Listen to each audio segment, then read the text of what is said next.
Mapagpalang araw po sa inyo lahat mga kaagapay. Muli nagbabalik ang inyong pong lingkod, si Kaagapay Man. Bali ngayong araw, bisitahin din natin yung pamilya nila Tay Nestor, nila Christine, nila Michelle.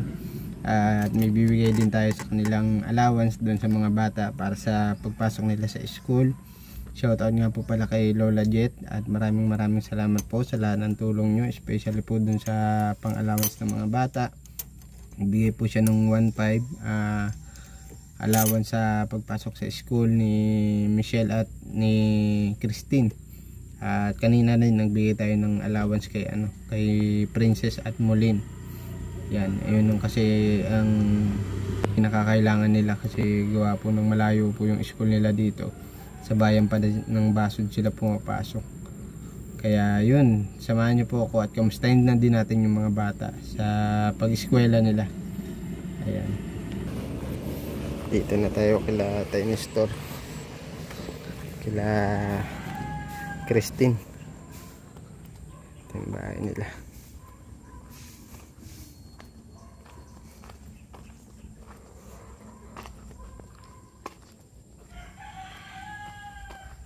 Tay, kamusta?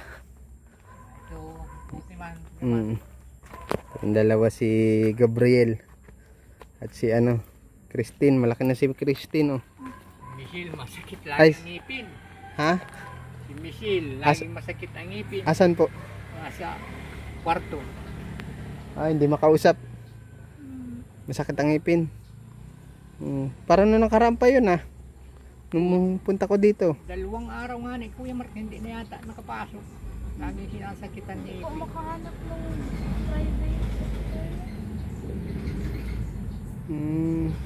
Namamaga yung pisngi. Minsan, nakamaga yan. Sa bag Nung huli kong punta dito, di ba naikwento mo sa akin, nagsasakit ang ngipin? Bag ang Baka na, bulok na yung ngipin. Siguro may butas Kuya Mark. May butas? Siguro. Laging nasakit sabi ko nga ipabunot na. Kaya lang, di bubunutin niya na may masakit pa Maga. Hindi mabaga talaga binubunot ng loob. 2 araw siya hindi nakapasok nakaraan. Ngayong linggo. Nitong linggo? Sore eyes pa. May sore eyes pa. Mahirap. Ano sabi, kinausap mo si teacher niya? Opo, nag-excuse po. Nagawa ka na excuse letter? Sa GC na lang po. Doon po napaalam po lahat. Okay. Na hindi makakapasok muna si ate mo. At may masakit pa yung ngipin. Wala bang patsikapan sa munisipyo ng Basud? Mga libreng alam ko minsan may mga libre May bayad yan.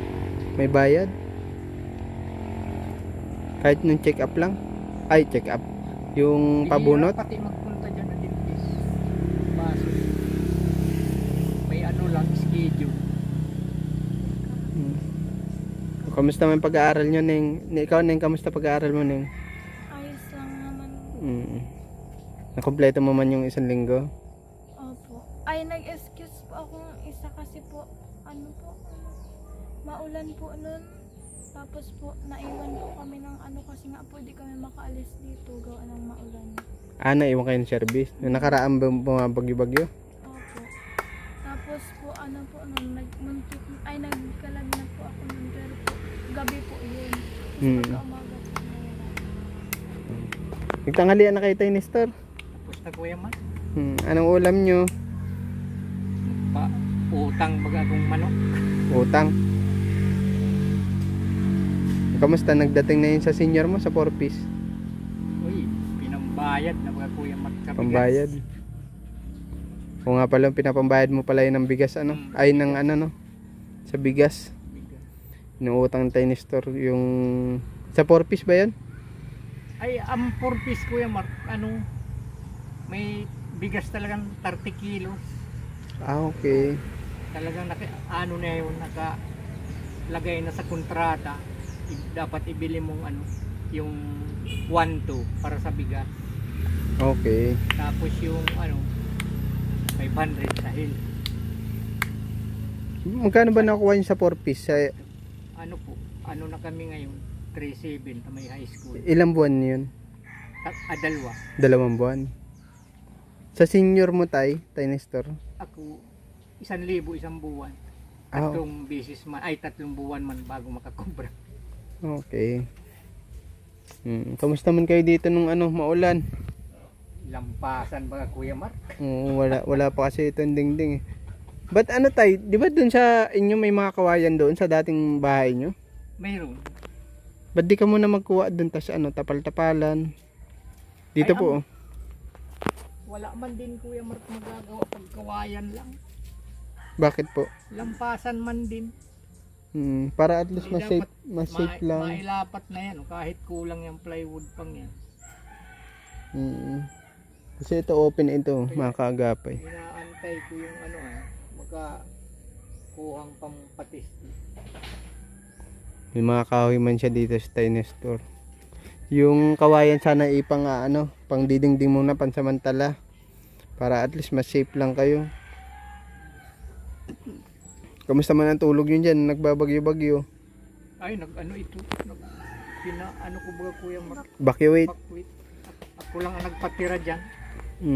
Para may... Kako, kung ano man sakali kako iwas ako. So yung barangay sa kanila dito lang. Malapit lang dito sa kanila. Siguro mga 100 meters lang. Simula dito sa bahay nila Nestor.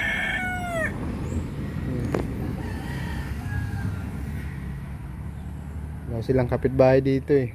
Ano lang dito, baboyan ba yan Nestor? Yan nga niya, isa pa yan Kuya Mark. Hindi man ina-actionan baga ni Kapitan. 2 beses na ako nagreklamo. Baboyan po kasi dito sa nila kalapit bahay.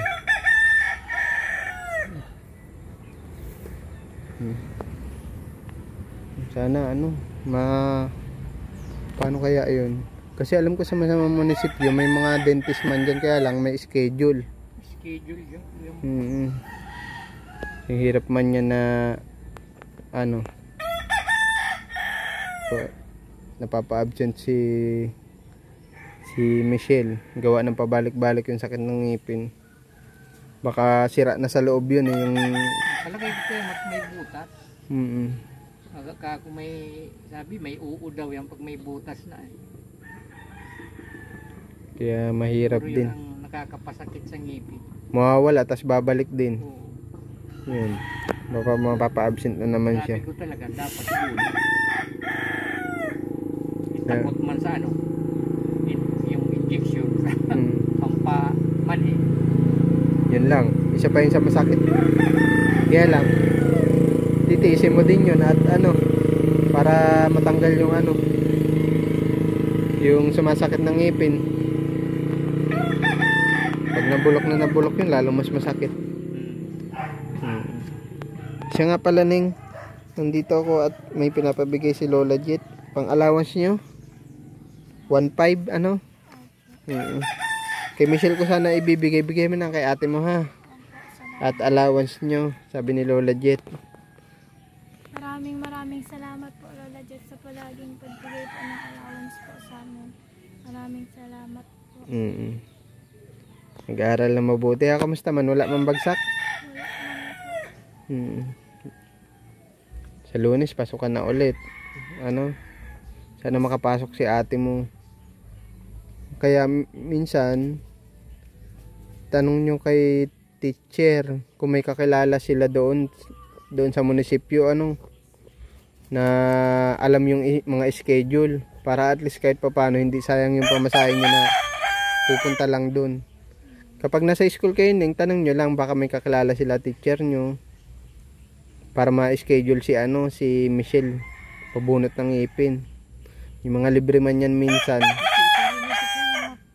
Ito din sa harap niya, taas niya. Maga din yan. Itong kay Tintin. Putol na din ay. Takot man din sa ano pa yan Kuya Mark, yung grade 6 pa siya. Takot man baga, di may napuntang libre bagang dentist dyan. Oo. Takot. Masabi sa akin, wag ko daw pipirmahan yung pinapaalam po pag binibigyan ng teacher. Wag ko daw pipirma. Bigyan mo na lang kay Ate Maning ha, at para ma-budget ano, para naman yung sa allowance niya. Si Tay Nestor, mapunta na din po ako. At baka maabutan ako ng ulan ha. May message ka kay Lola Jet? Opo.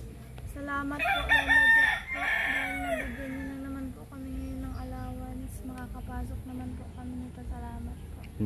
Aral na mabuti ha. Tsaga-tsaga lang ano. At makakatapos din kayo niyan ano.